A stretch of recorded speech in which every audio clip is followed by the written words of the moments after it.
Assalamualaikum warahmatullahi wabarakatuh. Perkenalkan, kami dari kelompok 3, kelas A02 yang beranggotakan Anissa Hairunida, Putri Rahmatika, dan Nadia Milenia. Di sini kami akan mempresentasikan prinsip-prinsip pembelajaran bagi anak tunadaksa dan autis.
Baiklah, saya akan menjelaskan tentang prinsip pembelajaran bagi anak tunadaksa. Prinsip pembelajaran bagi anak tunadaksa itu terdiri dari dua prinsip. Yang pertama, prinsip multisensori, dan yang kedua adalah prinsip individualisasi.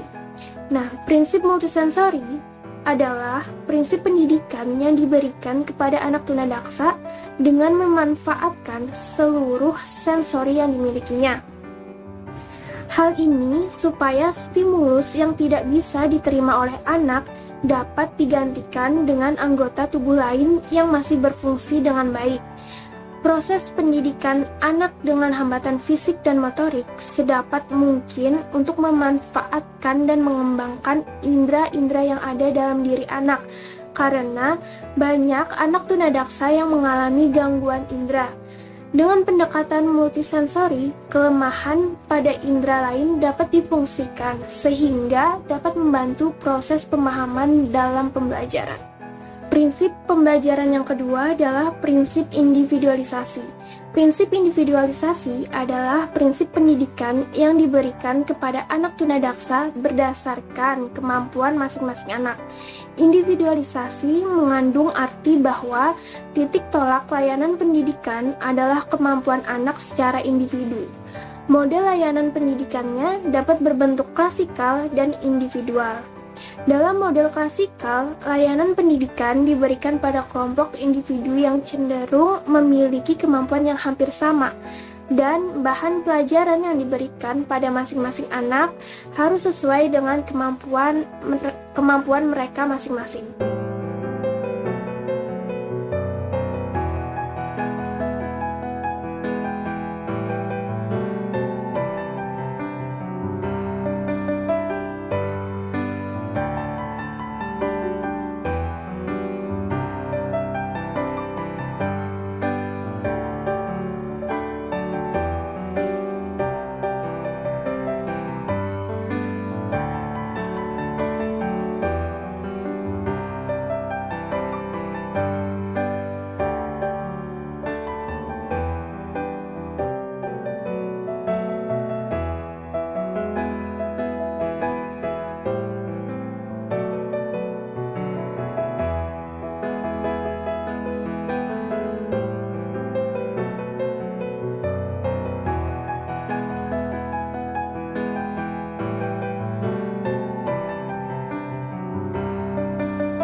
Baiklah, saya akan menjelaskan tentang prinsip pembelajaran anak autis bagian prinsip terstruktur.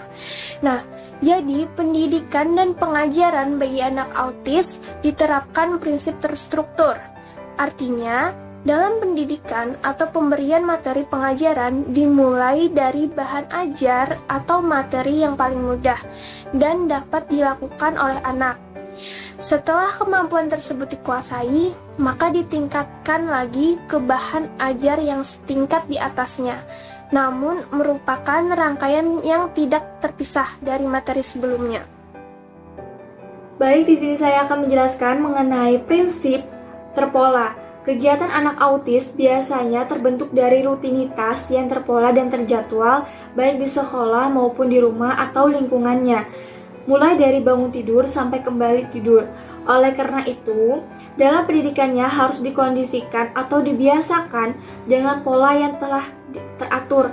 Namun bagi anak dengan kemampuan kognitif yang telah berkembang dapat dilatih dengan memakai jadwal yang disesuaikan dengan situasi atau kondisi lingkungannya, supaya anak dapat menerima perubahan dari rutinitas yang berlaku menjadi lebih fleksibel. Diharapkan pada akhirnya anak lebih mudah menerima perubahan, mudah menyesuaikan diri dengan lingkungan atau adaptif, dan dapat berperilaku secara wajar atau sesuai dengan tujuan behavior terapi.